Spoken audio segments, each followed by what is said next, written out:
A gente falou que o processo administrativo disciplinar é dividido também em dois tipos, no rito ordinário e no rito sumário, e a gente viu tudo que tinha que ser visto a respeito do rito ordinário. A partir de agora, a gente vai dar ênfase a respeito do processo administrativo disciplinar no rito sumário. Então, lembra lá, o que você viu para trás se tratava do rito ordinário. Agora a gente vai tratar do rito sumário. O rito sumário, ele vai ser cabível somente em 3 situações. Então, a primeira coisa que você tem que colocar na sua cabeça é a respeito de quais situações o rito sumário vai ser utilizado. A gente vai ter a acumulação ilícita de cargos públicos. Então, isso significa que se um servidor público acumular ilicitamente cargos públicos, para apurar os fatos e para aplicar punição a ele, vai ter que ser aberto o processo administrativo disciplinar nessa modalidade rito sumário, não precisa do rito ordinário. Além da acumulação ilícita de cargos públicos, o rito sumário também é cabível, mediante o abandono de cargo e mediante a inassiduidade habitual. Antes de definir o que é um abandono de cargo e o que é uma inassiduidade habitual, vamos deixar claro que para essas 3 situações, a penalidade cabível é a demissão. Então, se o servidor for condenado por ter acumulado ilicitamente cargo público, ele vai ser demitido. Aqui não tem advertência, não tem suspensão, aqui a pena é demissão. Para abandono de cargo, para inassiduidade habitual, a mesma coisa. Vamos agora definir o que é abandono de cargo e o que é inassiduidade habitual. Muito importante essa definição. E ela é feita pela própria Lei 8.112. O artigo 138 define o abandono de cargo e ele diz que o abandono de cargo é configurado quando ocorre a ausência injustificada do servidor por mais de 30 dias consecutivos. Então, o servidor faltou no trabalho mais de 30 dias consecutivos. Olha só, se o servidor faltar 30 dias, não dá abandono de cargo. Ele tem que faltar 31, né? Mais do que 30 dias aí. E tem que ser consecutivo. Já a inassiduidade habitual também decorre de faltas do servidor. Só que ela acontece quando o servidor tem 60 faltas interpoladas durante o período de 12 meses, ou seja, durante um ano, o servidor faltou 60 vezes injustificadamente. Se a falta é justificada, aí a gente não vai ter a configuração aí da inassiduidade habitual. Olha só o que diz a lei. O servidor, para praticar essa conduta de inassiduidade habitual, ele tem que ter faltado sem causa justificada. Então, muito cuidado para não confundir. Se cair em prova para você que abandono de cargo é uma coisa, inassiduidade habitual é outra coisa, você fala que está certo. Agora eu já vi cair em prova também que abandono de cargo e inassiduidade habitual é a mesma coisa. Aí não é a mesma coisa. Para abandono de cargo, faltas consecutivas. 30, mais de 30, e para inassiduidade habitual, 60 faltas intercaladas durante o ano. Então a gente já sabe quais são as 3 situações que levam ao procedimento do rito sumário. A gente sabe que do rito sumário só pode vir a pena de demissão. Vamos agora analisar como que é realizado esse procedimento de rito sumário em decorrência da acumulação ilícita de cargos públicos. Agora você esquece aí temporariamente esse negócio de abandono de cargo, de inassiduidade habitual, e a gente vai fazer o nosso foco aqui só no rito sumário que vem em decorrência da acumulação ilícita de cargos públicos. Para isso a gente vai seguir as disposições do artigo 133 da Lei 8.112. Vamos lá.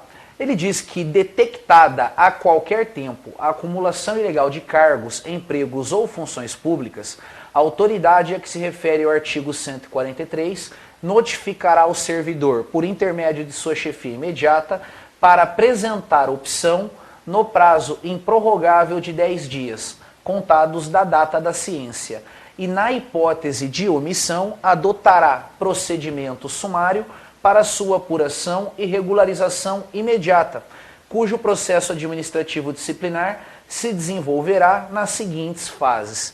Bom, dei um destaque aqui em alguns termos que agora a gente vai analisar com mais calma. Primeira coisa, Quando a administração pública toma conhecimento que o servidor está acumulando cargos públicos de forma ilícita, a primeira coisa que a administração vai fazer é pedir para o servidor apresentar a opção a respeito de qual cargo ele quer. Olha só que mãe que é a administração pública federal. O servidor está todo errado, ele está acumulando cargo ilicitamente e a administração nem demite ele de cara. De cara o que ela faz é falar para o servidor, escolhe aí qual cargo você quer. Você não pode ficar com os dois. Ou fica com o cargo A ou fica com o cargo B. O servidor, ele tem para tomar a sua decisão o prazo de 10 dias. A gente tem aqui 10 dias improrrogáveis, então deu 10 dias, não tomou a decisão, aí é que vai ser instaurado o procedimento sumário de apuração dos fatos. Então, antes de se instaurar esse procedimento sumário, primeiro dá a opção ao servidor para ele escolher o que ele quer. Só se ele não escolher nada, se ele se omitir, é que vai ter o rito sumário. Agora, é claro, se ele apresentar uma escolha, aí não vai ter mais processo nenhum, ele é afastado do cargo que ele não quis e ele vai ficar só com o cargo que ele quis. Vamos voltar aqui para a análise da lei. Ela diz que o procedimento sumário se desenvolve nas seguintes fases. A gente tem a primeira fase, que é a instauração, depois da instauração vem a instrução sumária e depois da instrução sumária o julgamento. Aqui já dá para você comparar com o rito ordinário. Lá no rito ordinário, a primeira fase era a instauração, a segunda fase era o inquérito administrativo. Aqui não tem inquérito administrativo, aqui a gente tem uma instrução sumária. E lembra que lá dentro do inquérito administrativo do rito ordinário, a gente tinha 3 subfases, que era a instrução, a defesa e o relatório. Aqui não, aqui a gente tem somente a instrução sumária e dentro dessa instrução sumária vai ter a indiciação do servidor, a defesa do servidor e também o relatório produzido pela comissão. Vamos pegar e dar um pouquinho de ênfase aqui a respeito nessa fase da instauração. Vamos pegar e dar um pouco de ênfase a partir de agora a respeito aqui da fase da instauração. Na instauração do procedimento de rito sumário, vai ser constituída a comissão responsável por conduzir esse procedimento, e essa comissão ela é composta por 2 servidores estáveis. Muito importante isso aqui, e é outra regrinha que você não pode confundir com o rito ordinário.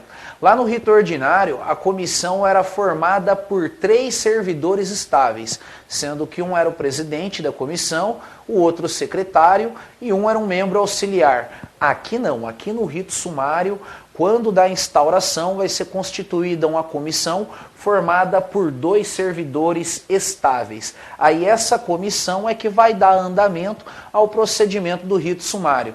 Então essa comissão que vai conduzir a instrução sumária, ela que vai indiciar o servidor, que vai ouvir a defesa do servidor, ou melhor, receber a defesa do servidor, e que vai produzir o relatório. Lembrando, o julgamento não fica a cargo da comissão. O julgamento vai ser feito pela autoridade com competência para aplicar a demissão ao servidor no caso concreto. Bom, ainda tem muitas outras disposições aqui que o artigo 183 apresenta na condução do rito sumário para acumulação ilícita de cargos públicos. Então, vamos continuar a nossa análise. A indicação da autoria dar-se-á pelo nome e matrícula do servidor e a materialidade pela descrição dos cargos, empregos ou funções públicas em situação de acumulação ilegal dos órgãos ou entidades de vinculação, das datas de ingresso, do horário de trabalho e do correspondente regime jurídico. O parágrafo 1º do artigo 133 traz algumas regrinhas relacionadas à indicação da autoria da infração e também da materialidade. A materialidade representa a existência da acumulação de cargos públicos e a autoria, claro, vai demonstrar quem é o servidor que está acumulando cargo público de forma ilícita. Já o parágrafo 2º nos diz que a comissão lavrará até 3 dias após a publicação do ato que a constituiu o termo de indiciação. Dá uma pausa aqui. A gente viu que é a comissão que é responsável pela indiciação do servidor. Quando que a indiciação vai ocorrer? Quem está nos dizendo é o parágrafo 2º. A indiciação vai ocorrer até 3 dias após a publicação da instauração da comissão. Então a comissão foi instaurada, a comissãozinha é formada por 2 servidores estáveis. Em 3 dias depois de formada, essa comissão vai ter que indiciar o servidor. Aí a gente tem ainda a lei dizendo que o termo de indiciação, em que serão transcritas as informações de que trata o parágrafo anterior, bem como promoverá a citação pessoal do servidor indiciado ou por intermédio de sua chefia imediata, para no prazo de 5 dias apresentar defesa escrita, assegurando-se-lhe vista do processo na repartição. Olha só, não sei se você notou isso, espero que tenha notado, mas se não notou, estou aqui para te ajudar nisso. Esse parágrafo 2º, ele bem dizer resume, em uma pequena frase aqui, em uma pequena expressão, quase tudo que a gente viu que acontece lá no rito ordinário, só que agora tudo está acontecendo muito mais rápido, com muito mais celeridade. Por isso que a gente fala que aqui o rito é sumário. Ele é sumário porque ele é mais breve. Olha só, lá no rito ordinário, a gente viu que tem a fase de instrução. Lá na instrução são realizadas as diligências que objetivam a colheita de provas. Após essas diligências, tem a indiciação. Após a indiciação, o servidor é citado para apresentar uma defesa por escrito. E depois que ele apresenta a defesa por escrito, vem o relatório, né, que é produzido pela comissão. Daqui a pouco a gente chega no relatório. O importante aqui é a gente comparar. O rito sumário, ele é igual ao rito ordinário, só que ele é um pouco mais breve. Por exemplo, prazo para apresentação da defesa escrita. Lá no rito ordinário, a gente aprendeu que o prazo para apresentação dessa defesa é de 10 dias, se for citado só um servidor, ou então de 20 dias, se for citado mais de um servidor. Aqui não, aqui o prazo é de 5 dias. Então, no rito sumário, o servidor, quando citado para apresentar a defesa escrita, ele tem que apresentar essa defesa em 5 dias. E lembre-se, a defesa é escrita, não é defesa verbal, não é defesa oral. E o servidor, para poder apresentar essa defesa escrita, ele vai ter acesso aos autos do processo. É assegurado a ele vista do processo na repartição. Sendo assim, ele vai ter mais informações para poder subsidiar a apresentação da sua defesa. Então, tudo isso aqui faz a gente perceber que o rito sumário é só um processo administrativo um pouco mais célere. Continuando a análise das disposições legais. Apresentada a defesa, a comissão elaborará relatório conclusivo. Então, o relatório aqui do rito sumário é igual ao relatório do rito ordinário, o relatório é conclusivo. Se ele é conclusivo, isso significa que a comissão ela vai concluir alguma coisa a respeito da inocência do servidor ou então a respeito da culpabilidade do servidor. O servidor ou é inocente ou é culpado. E aí, caso ele seja culpado, ele vai ser responsabilizado. Além disso, esse relatório vai resumir as peças principais dos autos, vai opinar sobre a circunstância ou não do servidor ter acumulado cargo público, vai indicar o dispositivo legal que o servidor violou e vai remeter o processo para a autoridade competente, para essa autoridade estar fazendo o julgamento. Então o julgamento, relembrando aí, não é feito pela comissão, o julgamento vai ser feito pela autoridade que tem competência para demitir. No prazo de 5 dias, contados do recebimento do processo, a autoridade julgadora proferirá a decisão. Outro prazo importante aqui. Lá no rito ordinário, a gente aprendeu que a autoridade julgadora tem o prazo de 20 dias para julgar o processo. Aqui não. Lembre-se que aqui tudo é muito mais rápido. Então o prazo para a autoridade julgadora fazer o julgamento é de 5 dias. Não pode confundir. A opção pelo servidor até o último dia de prazo para a defesa configurará sua boa-fé, hipótese em que se converterá automaticamente em pedido de exoneração do outro cargo. O parágrafo 5º aqui mostra como a administração pública federal é uma mãe mesmo. Olha o que ele está falando. O servidor, após a administração descobrir que ele estava acumulando cargo ilicitamente, ela deu 10 dias de prazo para ele optar. o que ele quer. Aí ele não optou por nada. Aí a administração instaura o processo administrativo disciplinar via rito sumário. Aí indicia o servidor. Depois de indiciar o servidor, abre um prazo de 5 dias para esse servidor apresentar a defesa escrita. E aí vem o parágrafo 5º e diz que se o servidor, até o último dia desse prazo para apresentar a defesa, se ele decidir abandonar um dos cargos e ficar com o outro, isso vai ser entendido como boa-fé desse servidor. Aí vai ser configurado uma exoneração do cargo que ele não quer, ele fica com o cargo que ele quer, não tem mais acumulação de cargo, extingue o rito sumário, não vai ter mais demissão de ninguém. Então esse parágrafo 5º aqui representa uma segunda chance para o servidor poder regularizar a sua situação. Parágrafo 6º. Caracterizada a acumulação ilegal e provada a má-fé, aplicar-se-á a pena de demissão, para quem ocupa cargo efetivo. Se for um ocupante de cargo em comissão, vai ser a destituição. E se por acaso a gente tiver uma situação que o servidor já está aposentado, aí equivalente à demissão é a cassação de aposentadoria ou disponibilidade. Então a gente tem penas equivalentes, apesar de no primeiro momento eu ter falado para você que a consequência é a demissão, isso é uma informação genérica. Porque a destituição tem os mesmos efeitos que a demissão, a diferença é que demissão é para cargo efetivo e destituição é para cargo em comissão. E a cassação também é igual a ela, só que a cassação é para o servidor que já está aposentado. Então aqui a gente tem as consequências do rito sumário em decorrência da acumulação ilegal. Parágrafo 7º. O prazo para a conclusão do processo administrativo disciplinar submetido ao rito sumário não excederá 30 dias. Então o prazo de conclusão do rito sumário é de 30 dias. Lembra que o do rito ordinário é de 60 dias. A gente vê um prazo bem mais rápido aí. Contados da data de publicação do ato que constituir a comissão, admitida sua prorrogação por até 15 dias. Então esse prazo aqui de 30 dias, ele pode ser prorrogado uma vez por até mais 15 dias. E a gente teria um prazo máximo de 45 dias.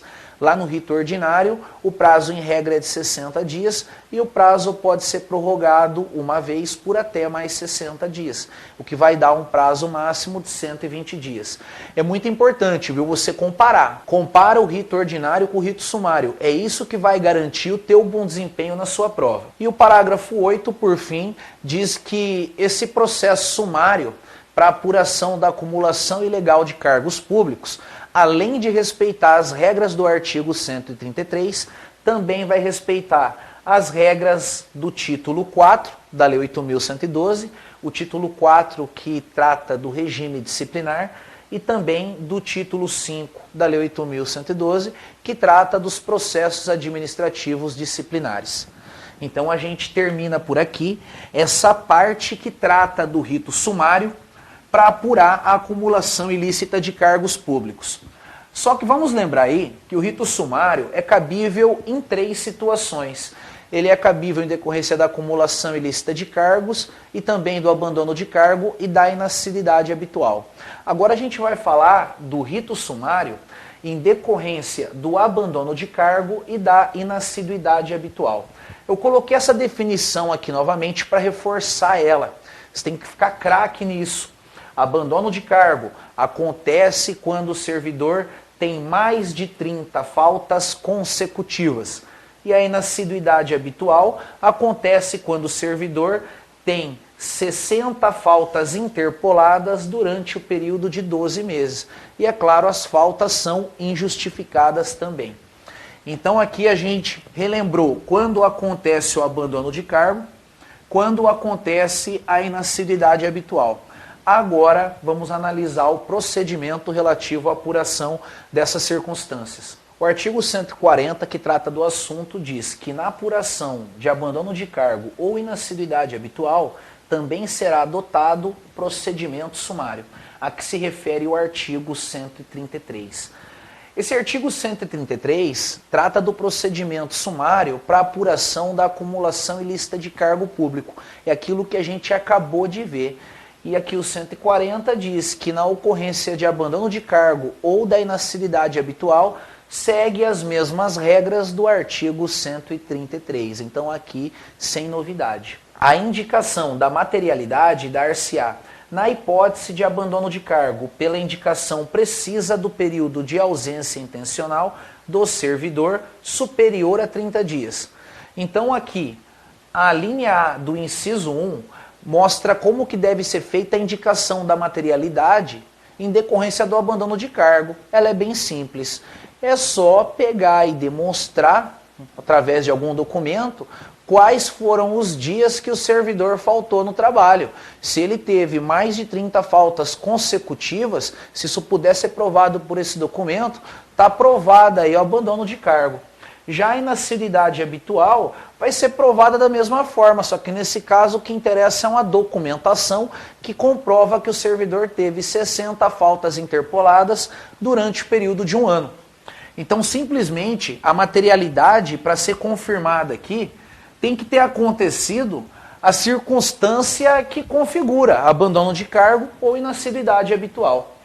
Após a apresentação de defesa, a comissão elaborará relatório conclusivo, novamente o relatório conclusivo, quanto à inocência ou responsabilidade do servidor, em que resumirá as principais peças dos autos, indicará o respectivo dispositivo legal, opinará na hipótese de abandono de cargo sobre a intencionalidade da ausência ao serviço superior a 30 dias e remeterá o processo à autoridade instauradora para julgamento.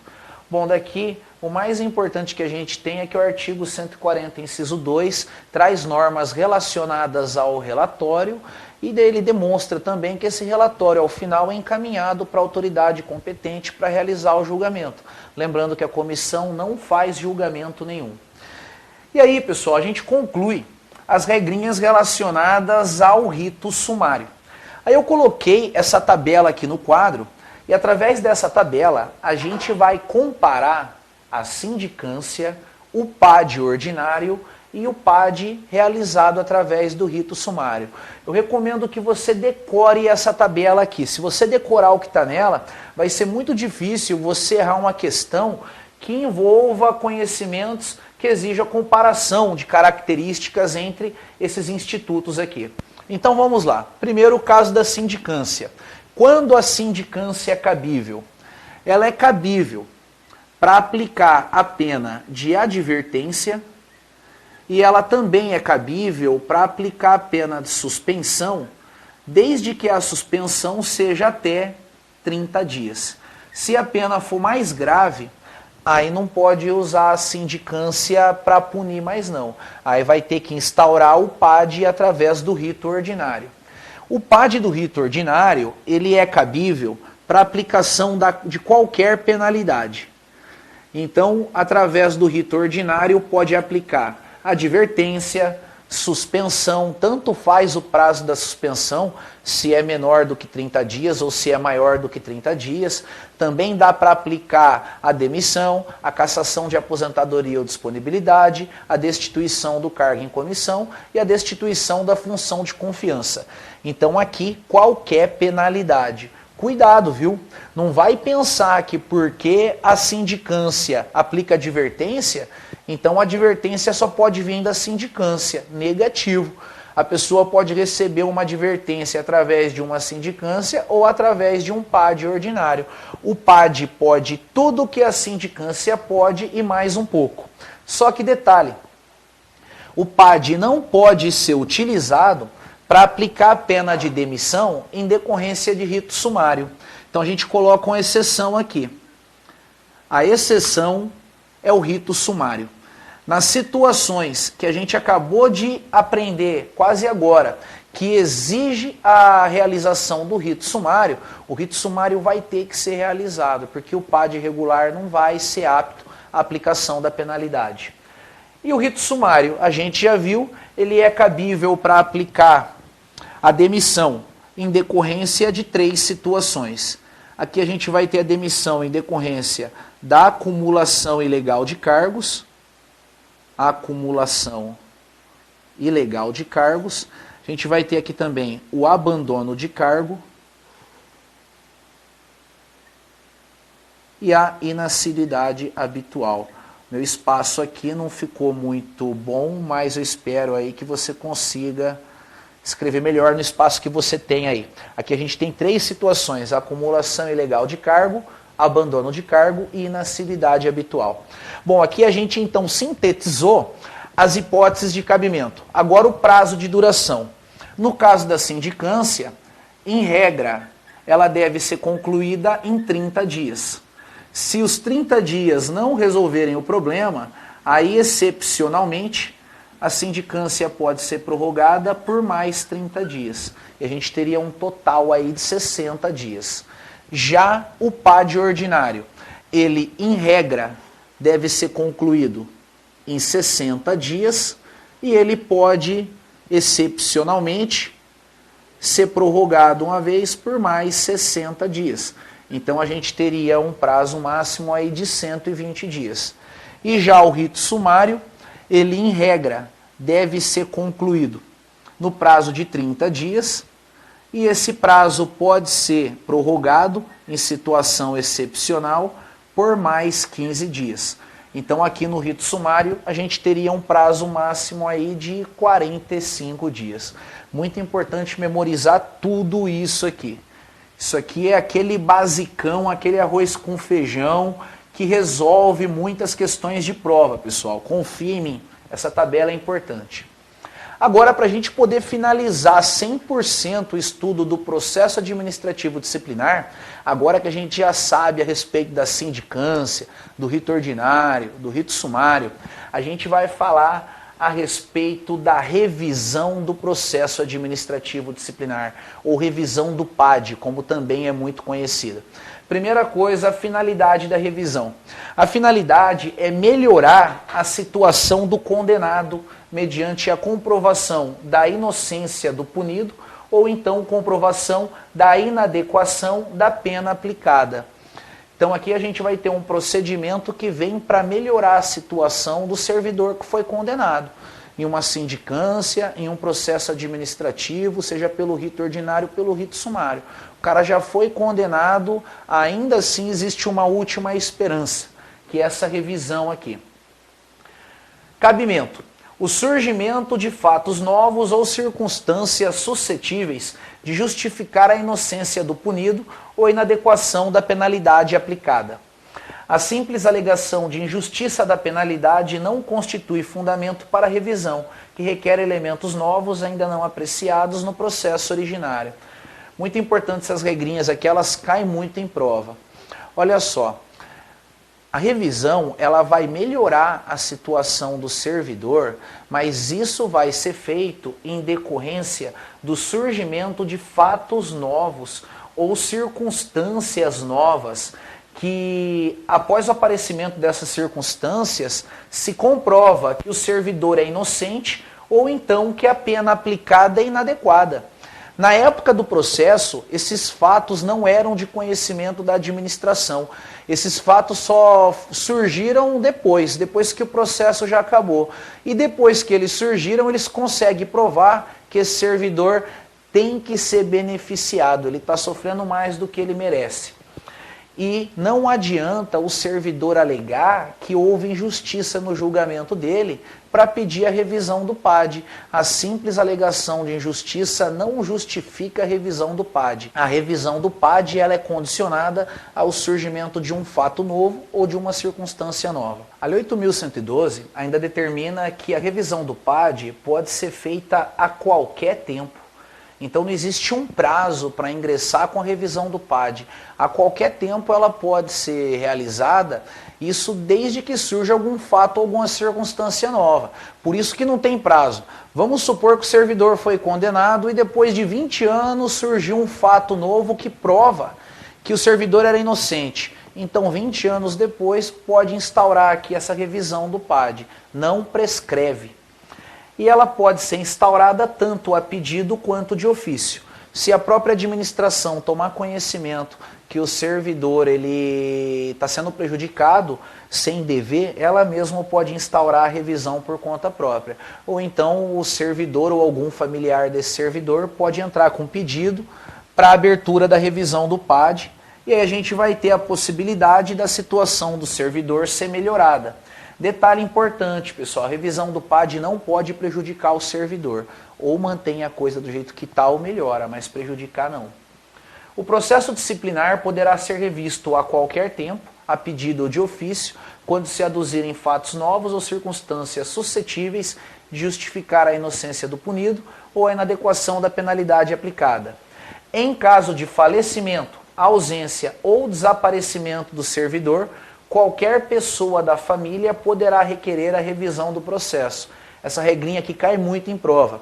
E muitas pessoas acreditam que essa regra, quando cai em prova, ela está errada. Não está errada, não. É a lei que está falando. Se o servidor já morreu, se o servidor está desaparecido, pode um familiar dele entrar com a revisão do PAD para ele sim.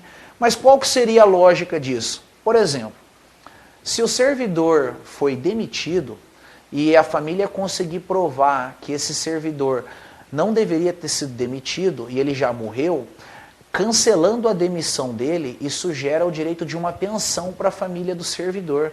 Então, por isso que a família pode entrar com a revisão. Além disso, a família também pode entrar com a revisão visando limpar a honra do familiar servidor ali. Se ele foi injustiçado, pode um familiar querer lutar pela honra do servidor, tranquilamente. No caso de incapacidade mental do servidor, a revisão será requerida pelo respectivo curador. Então a gente tem um familiar do servidor para pedir a revisão do PAD em decorrência de falecimento, ausência ou desaparecimento. Já quando o problema do servidor é incapacidade mental, aí é o curador do servidor que vai pedir essa revisão. Ônus da prova para a abertura aqui da revisão do PAD, né? A gente sabe que a prova que justifica a abertura da revisão do PAD é um fato novo ou uma circunstância nova. E a obrigação de provar é do requerente.